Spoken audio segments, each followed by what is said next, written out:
नमस्ते दोस्तों, हल्द्रू एकेडमी में आपका बहुत बहुत स्वागत है। मैं हूं आपका अपना दोस्त और गाइड। आज हम VMOU कोटा के जून 2026 एग्जाम्स के लिए BLIS 02 यानी पुस्तकालय वर्गीकरण एवं सूचीकरण सिद्धांत के सबसे महत्वपूर्ण 20 प्रश्नों को बिल्कुल आसान भाषा में कवर करने वाले हैं। ये वो प्रश्न है जो आपको 75% से ज्यादा मार्क्स दिलाने में मदद करेंगे। तो चलिए बिना किसी देरी के शुरू करते हैं आज की धमाकेदार क्लास। तो दोस्तों, हमारा पहला सवाल है, जन्म पूर्व सूचीकरण से आपका क्या आशय है? और दोस्तों, ये सवाल इतना ज्यादा इंपॉर्टेंट है कि आप इसकी रिपीटेशन देखिए। ये 2016, 2017, 2020, 2022 और जून 2016, 2019, 2022 में भी आया है। मतलब ये प्रश्न तो आपको रट लेना है, पक्का आएगा। इसका सीधा सा मतलब है दोस्तों, जन्म पूर्व सूचीकरण मतलब किसी भी किताब के छपने से पहले ही उसके सारे बिब्लियोग्राफिक डिटेल्स जैसे लेखक का नाम, विषय, पब्लिशर है, सब तैयार कर लेना। यह पब्लिकेशन प्रोसेस का एक बहुत ही जरूरी हिस्सा है ताकि किताब आते ही उसे लाइब्रेरी में आसानी से रखा जा सके। अगला प्रश्न है, अंकन से आप क्या समझते हैं? यह भी कई बार पूछा गया है दोस्तों, दिसंबर 2015, 2016, 2021 और जून 2018, 2019 में भी।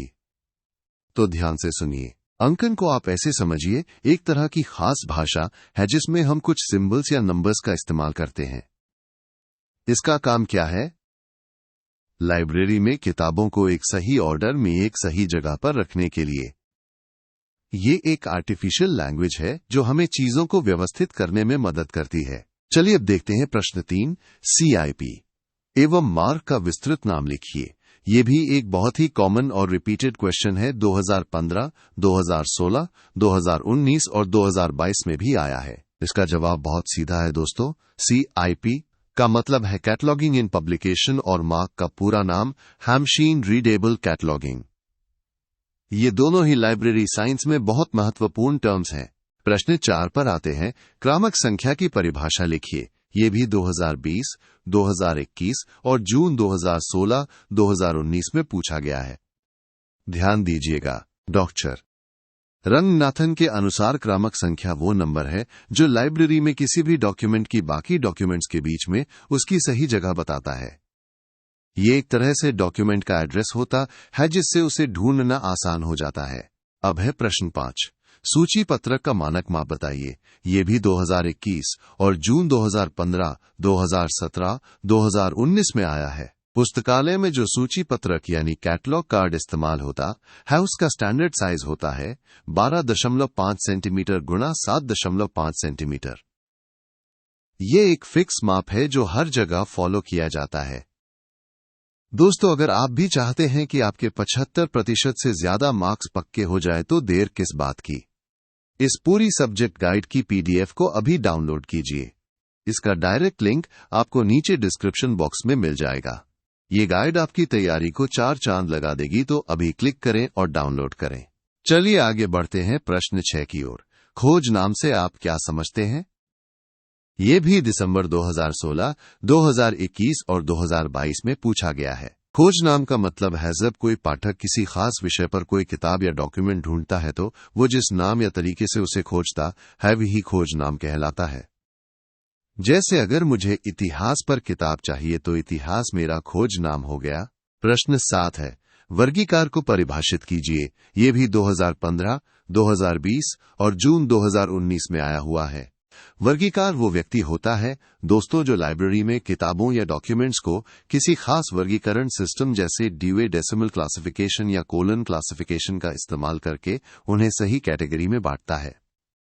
ये लाइब्रेरी का एक बहुत ही महत्वपूर्ण काम है। अब आता है प्रश्न 8, द्विबिंदु वर्गीकरण पद्धति के प्रणेता का नाम लिखिए।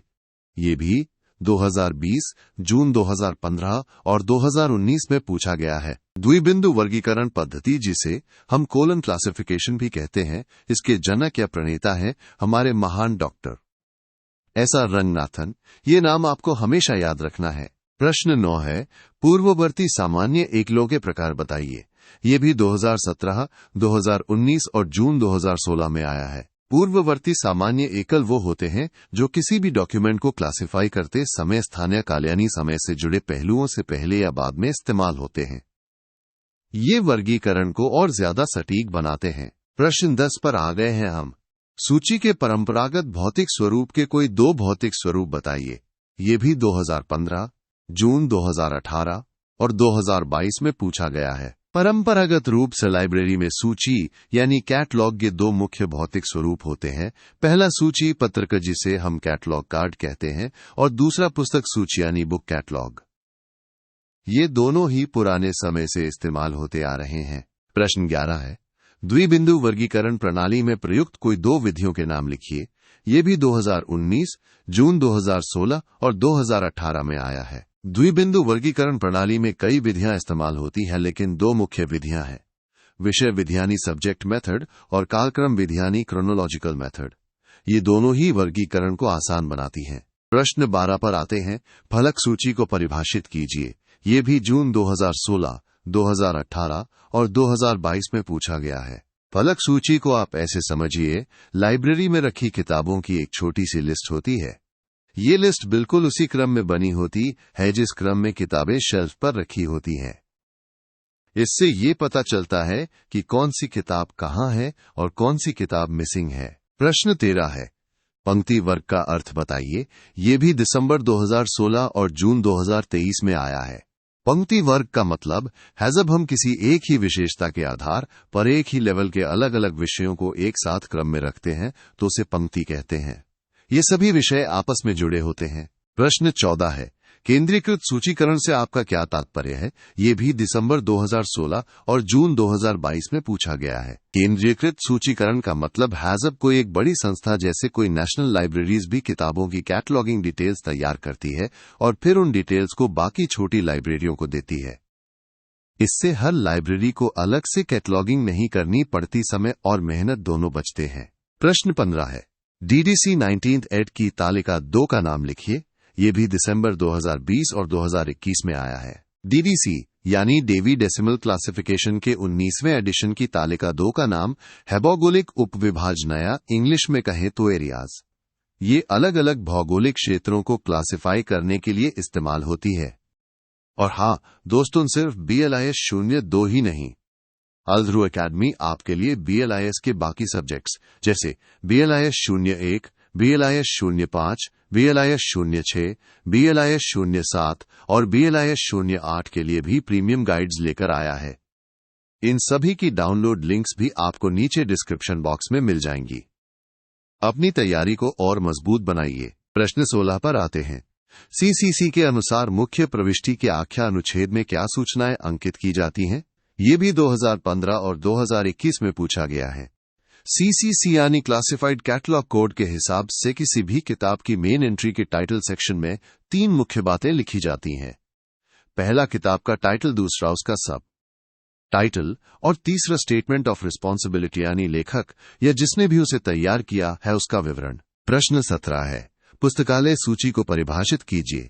ये भी दिसंबर 2017 और जून 2024 में आया है। पुस्तकालय सूची का मतलब है लाइब्रेरी में जितनी भी किताबें, मैगजीन या कोई भी डॉक्यूमेंट मौजूद है उन सब की एक व्यवस्थित लिस्ट। ये लिस्ट हमें बताती है कि लाइब्रेरी में क्या क्या है और कहाँ है। प्रश्न 18 है, पक्ष विश्लेषण की परिभाषा दीजिए। ये भी दिसंबर 2017 और जून 2019 में पूछा गया है। पक्ष विश्लेषण का मतलब है किसी भी विषय को उसके अलग अलग हिस्सों या पहलुओं में बांटना उनके खास गुणों या विशेषताओं के आधार पर। जैसे अगर विषय भारत का इतिहास है तो उसे प्राचीन, मध्यकालीन और आधुनिक जैसे पक्षों में बांटना। प्रश्न 19 पर आते हैं। दशमलव वर्गीकरण पद्धति के प्रणेता कौन थे। ये भी दिसंबर 2022 और जून 2023 में आया है। दशमलव वर्गीकरण पद्धति जिसे हम ड्यूए डेसिमल क्लासिफिकेशन भी कहते हैं, इसके जनक थे मेलविल ड्यूई। ये नाम भी बहुत इंपॉर्टेंट है, याद रखिएगा। और अब हमारी आज की क्लास का आखिरी सवाल, प्रश्न 20, पंक्ति एवं श्रृंखला का अर्थ बताइए। ये भी दिसंबर 2019 और जून 2016 में पूछा गया है। पंक्ति और श्रृंखला में एक छोटा सा अंतर है दोस्तों। पंक्ति का मतलब है एक ही लेवल के विषयों का क्रम, जैसे हमने पहले बात की थी। और श्रृंखला का मतलब है जब हम किसी बड़े विषय को छोटे छोटे अधीन वर्गों में बांटते हुए एक क्रम बनाते हैं। तो पंक्ति साइड बाय साइड है और श्रृंखला ऊपर से नीचे। तो मेरे प्यारे विद्यार्थियों, ये थे BLIS 02 के टॉप 20 प्रश्न जो आपकी परीक्षा में 4 चांद लगा देंगे। मुझे पूरी उम्मीद है कि ये क्लास आपके लिए बहुत फायदेमंद रही होगी। आपको एग्जाम के लिए बहुत बहुत शुभकामनाएं। याद रखिए, मेहनत का फल सफलता है। इस वीडियो को लाइक करना, चैनल को सब्सक्राइब करना और अपने दोस्तों के साथ शेयर करना बिल्कुल मत भूलिएगा। और हाँ, डिस्क्रिप्शन बॉक्स चेक करना मत भूलना, वहां आपके लिए बहुत कुछ है। मिलते हैं अगली क्लास। तब तक के लिए पढ़ते रहिए और आगे बढ़ते रहिए। Best of luck.